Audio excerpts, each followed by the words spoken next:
नवग्रहस्तोत्रम्। ॐ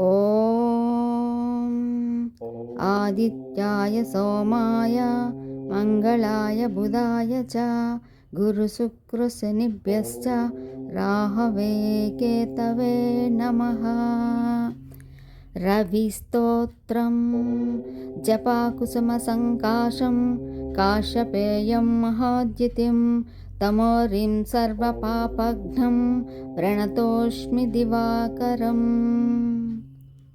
चन्द्रस्तोत्रं दधिशङ्खतुषाराभं क्षीरोदार्णवशम्भवं नमामि शशिनं सोमं शम्भोर्मकुटभूषणम्।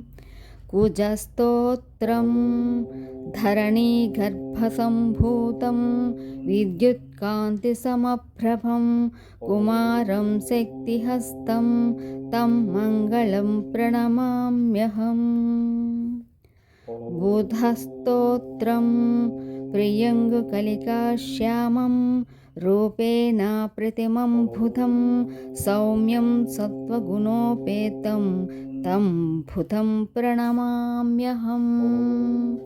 गुरुस्तोत्रं देवानां च ऋषीणां च गुरुं काञ्चनसन्निभं बुद्धिमन्तं त्रिलोकेशं तं नमामि बृहस्पतिम्। शुक्रस्तोत्रं हिमकुन्दमृणालाभं दैत्यानां परमं गुरुं सर्वशास्त्रप्रवक्तारं भार्गवं प्रणमाम्यहम्। शनिस्तोत्रं नीलाञ्जनसमाभासं रविपुत्रं यमाग्रजं छायामार्ताण्डसम्भूतं तन्नमामि शनैश्चरम्।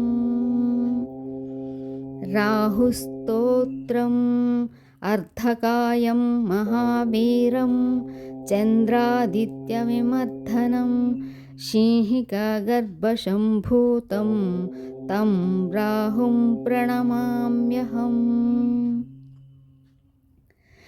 केतुस्तोत्रं पलाशपुष्पसङ्काशं तारकाग्रहमस्तकं रौद्रं रौद्रात्मकं घोरं तं केतुं प्रणमाम्यहम्।